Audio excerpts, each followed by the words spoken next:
नमस्कार, next 9 news देख रहे हैं आप और मैं हूं आपके साथ प्रज्ञा सिंह।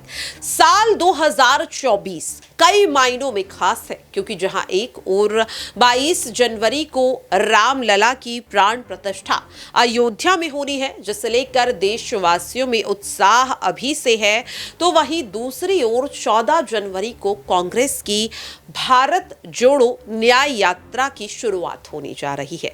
ऐसे में कई अहम सवाल बार बार उठ रहे हैं क्योंकि ये दोनों ही जो मामले हैं या दोनों ही चीजें लोकसभा चुनाव में काफी अहम मानी जा रही हैं। दोनों को लेकर ही लोकसभा चुनाव की जो एक बिसात है वो तैयार होती हुई नजर आ रही है क्योंकि रामलला की प्राण प्रतिष्ठा पर भी सियासत हो रही है और भारत जोड़ो यात्रा को लेकर भी। ऐसे में लगातार सवाल ये उठ रहा है कि कांग्रेस जो विधानसभा चुनाव में धराशायी होती हुई नजर आई, भारत जोड़ो न्याय यात्रा के बाद क्या लोकसभा चुनाव में कुछ कमाल कर पाएगी। और जैसा कि कहा जा रहा है कि भारत जोड़ो न्याय यात्रा के जरिए कांग्रेस एक बार फिर से राहुल गांधी के रीलॉन्च की तैयारी कर रही है, क्या कामयाबी मिलेगी या नहीं? इन्हीं तमाम सवालों के जवाब इस खास रिपोर्ट में, इस खास चर्चा में ढूंढेंगे। मेरे साथ मेरी सहयोगी अंकिता है। अंकिता, अगर बात करें भारत जोड़ो यात्रा जो साल 2022 में हुई, कहा जाता है कांग्रेस की तरफ से कि ये यात्रा काफी सफल रही और कई मायनों में। पहली चीज, राहुल गांधी की छवि में बहुत बड़ा बदलाव आया। राहुल गांधी को लेकर जिस तरीके से सोशल मीडिया पर मीम्स देखने के लिए मिलते थे, उनका मजाक उड़ाया जाता था, उनके बयानों को तोड़ मरोड़ कर उनकी छवि को दिखाया जाता था। लेकिन भारत जोड़ो यात्रा के बाद देखा गया कि राहुल गांधी जनता से जुड़े और एक जननायक के तौर पर उभर कर निकले। भारत जोड़ो न्याय यात्रा जो अब 2023 में शुरू हो की जगह 2024 में शुरू हो रही है, सवाल ये रहेगा कि क्या इस यात्रा के बाद राहुल गांधी की छवि और ज्यादा मजबूत होगी लोकसभा चुनाव के लिए या नहीं? देखिए, अगर लोकसभा चुनाव के मद्देनज़र अगर देखा जाए तो इतनी ज़्यादा छवि उनकी सही होने की उम्मीद नहीं है। लेकिन हाँ, एक व्यक्तिगत तौर पे राहुल की जो छवि, राहुल गांधी की जो पप्पू की छवि बनी थी, उसमें बहुत ज़्यादा सुधार आया है।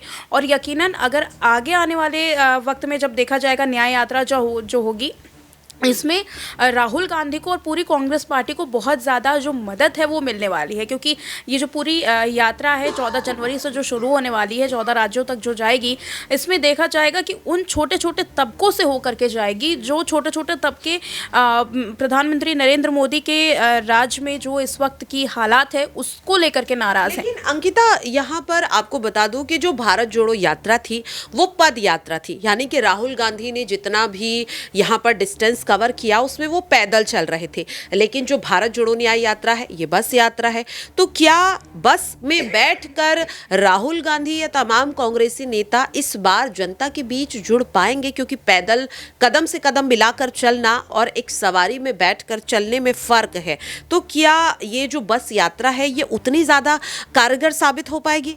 देखिए, बस यात्रा अगर राहुल गांधी ने की है तो उसके पीछे कोई ना कोई उनका एक इंटेंशन ज़रूर होगा, किस लिए की है। और ये नहीं है कि राहुल गांधी लोगों से नहीं जुड़ेंगे, क्योंकि भारत जोड़ो यात्रा हो या भारत जोड़ो न्याय यात्रा हो, सबका मोटिव ये था कि लोगों से जुड़ना है। और अगर लोगों से जुड़ने की बात होगी तो यकीनन राहुल गांधी यहाँ पर लोगों से जुड़ने के लिए कुछ ना कुछ ऐसा तरीका तो ज़रूर निकाल लेंगे जिससे वो लोगों के करीब जा सके। और लोगों के करीब उस वक्त में, जैसे आपके अभी बताया कि छोटे छोटे तबकों से, वो तबके जो प्रधानमंत्री की नीतियों से खुश नहीं है। सोशल मीडिया पर, इंटरनेट पर बहुत सारे ऐसी रिपोर्ट सामने आती है जिसमें लोग जो हैं वो उनसे खुश नहीं है, चाहे राम मंदिर के मामले में हो, चाहे फिर उनकी हाल में ही ट्रक ड्राइवर वाला मुद्दा जो था। अगर इसको लेकर के चलेंगे तो यकीनन राहुल गांधी उस एक छोटी सी जड़ को पकड़ लेंगे जो तबका प्रधानमंत्री नरेंद्र मोदी से नाराज़ है। अच्छा अंकिता, यहाँ पर यह भी कहा जा रहा है कि पहले ये जो यात्रा थी गुजरात से शुरू होने वाली थी, लेकिन मणिपुर में जो हिंसा हम सभी ने देखी, शायद ही कोई उसे भुला पाएगा। उसके बाद कहा जा रहा है कि भारत जोड़ो न्याय यात्रा के रोड मैप को पूरी तरह से बदल दिया गया और अब ये यात्रा मणिपुर से शुरू हो रही है। तो मणिपुर जाना क्या वाकई में जनता से जुड़ने की कोशिश है या फिर सीधे सीधे प्रधानमंत्री को एक सीधे सीधे चुनौती देने की जो कह सकते हैं कोशिश कांग्रेस कर रही है? देखिए, प्रधानमंत्री को चुनौती देने की कोशिश यकीनन हर पार्टी कर रही है, चाहे वो INDI हो। मैं इसे इंडिया नहीं कहूँगी क्योंकि इंडिया के कई मायने निकल जाते हैं, तो इसीलिए ये मेरे लिए INDIA है। और उसका हर एक सदस्य प्रधानमंत्री से लड़ने की कोशिश कर रहा है और ये उनका अधिकार भी है। लेकिन अगर यहाँ पर बात करें, आपने जैसे बोला कि मणिपुर को ही क्यों चुना और क्यों सीधे सीधे तौर पर, तो देखिए मणिपुर का एक ऐसा मुद्दा जो है वो अभी रिसेंट का है और तत्काल मुद्दा ऐसा जिसमें प्रधानमंत्री नरेंद्र मोदी भी कुछ भी नहीं बोल पाए।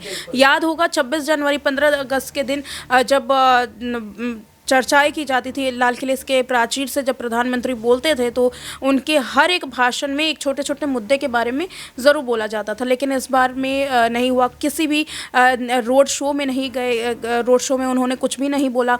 प्रधानमंत्री ने मणिपुर की उस एक छोटी जो अंदर की चीज़ें हैं उसको बाहर निकाल करके नहीं लेकर के आए। तो ये जो मुद्दे हैं ये राहुल गांधी के लिए काफ़ी अहम बन जाते हैं। और क्योंकि मणिपुर इस वक्त काफ़ी दर्दनाक अपने पल से गुजर रहा है, इसलिए वहाँ की जनता से अगर प्रधानमंत्री मिलते हैं, रूबरू होते हैं, तो यकीनन उनके लिए एक उनकी छवि को सुधारने के लिए एक ये बहुत बड़ा ज़रिया रहेगा। और क्योंकि वो यहाँ तक आएंगे, महाराष्ट्र तक आएंगे, तमाम राज्यों को से गुजरते हुए, तो वो लोग जो छोटे तबके के हैं, गांवों के लोग हैं, उनको राहुल गांधी बदलने की कोशिश ज़रूर करेंगे। अंकिता, एक आखिरी सवाल रहेगा कि जैसा कि कहा जा रहा है कि भारत जोड़ो न्याय यात्रा इसलिए भी शुरू की जा रही है ताकि इंडिया गठबंधन में कांग्रेस राहुल गांधी की छवि को मजबूत कर सके, ताकि प्रधानमंत्री उम्मीदवार की तरफ से विपक्ष राहुल गांधी का ही नाम ले।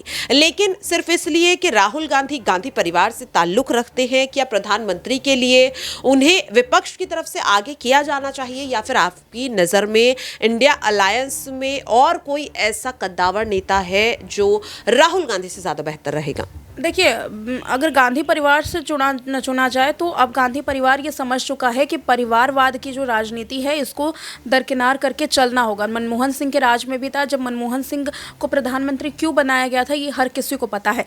और अगर राहुल गांधी की बात की जा रही है कि प्रधानमंत्री की छवि के तौर पर, तो जनता ही बता दे कि किसकी छवि को आप लेकर के आना चाहेंगे। आप नीतीश कुमार के बारे में कह रहे हैं, नीतीश कुमार जो सुशासन बाबू तो अपने आप को कहलाते हैं, लेकिन बिहार की जनता से पूछिए कि नीतीश कुमार ने कितना ज़्यादा बदलाव बिहार में किया है। अगर घोटालों के बारे में जिक्र किया जाए, चाहे फिर विकास के बारे में जिक्र किया जाए, तो नीतीश कुमार के अगर हाथ में देश की जनता अपनी सत्ता रखती है तो यकीनन ये उनकी बहुत बड़ी गलती होगी। अब बात आती है मायावती पर। मायावती ने किस तरीके से राज किया है वो भी सब जानते हैं।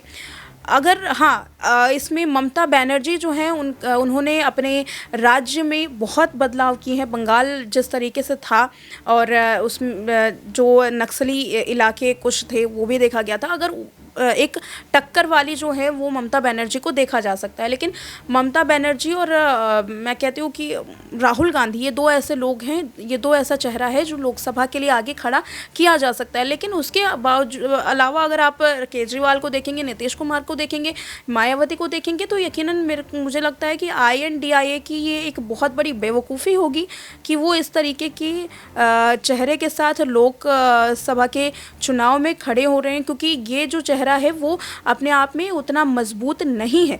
राहुल गांधी की बात है, राहुल गांधी के पीछे उनका पूरा इतिहास जुड़ा हुआ है, उनके पूर्वजों ने राज किया है।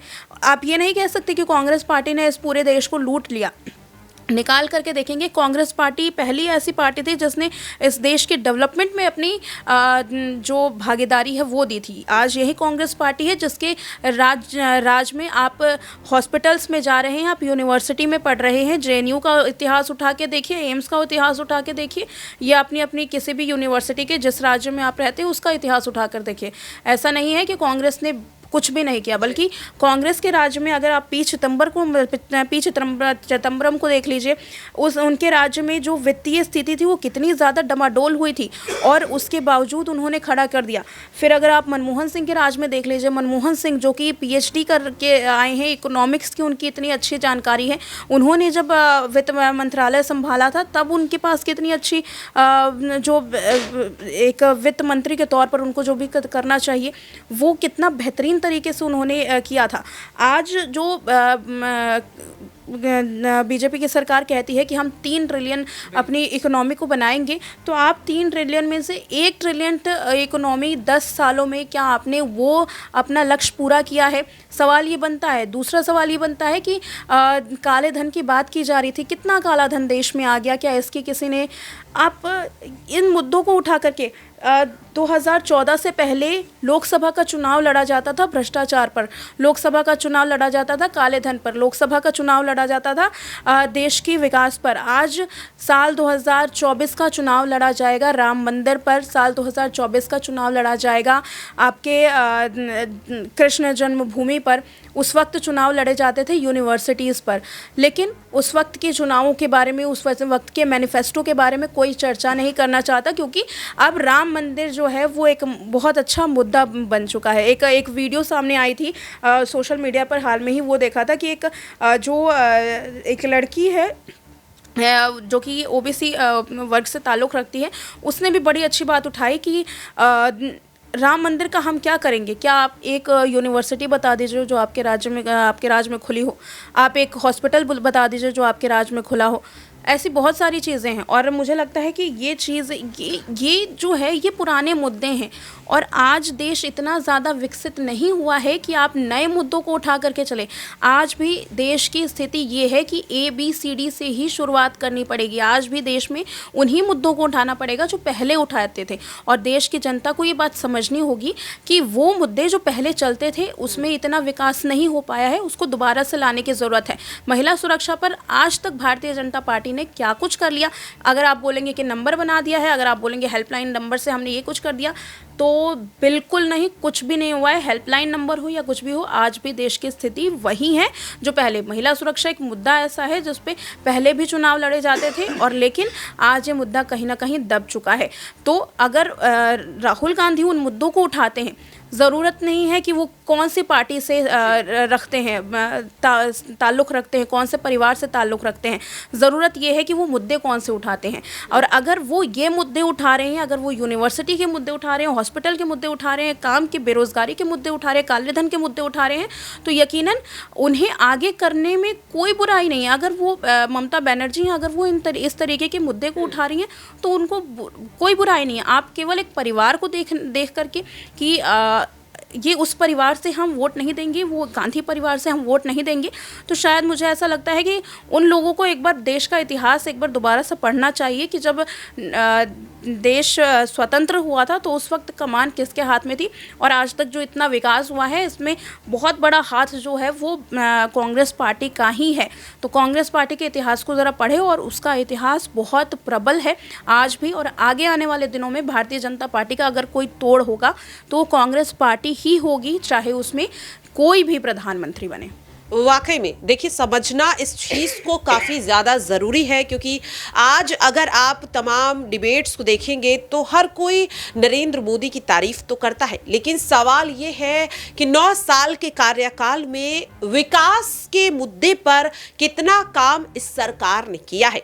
65 से 70 सालों में कांग्रेस ने किस तरीके से देश को लूटा, इस बात पर बोलने के लिए तमाम भाजपाई तैयार रहते हैं, लेकिन इन 9 सालों में आखिरकार भारतीय जनता पार्टी ने भारत देश को विकसित करने के लिए क्या किया, इस पर कोई भी नेता बोलने के लिए तैयार नहीं है। बहरहाल इस खास रिपोर्ट में इतना ही। बाकी की तमाम अपडेट्स के लिए आप देखते रहिए Next 9 न्यूज़।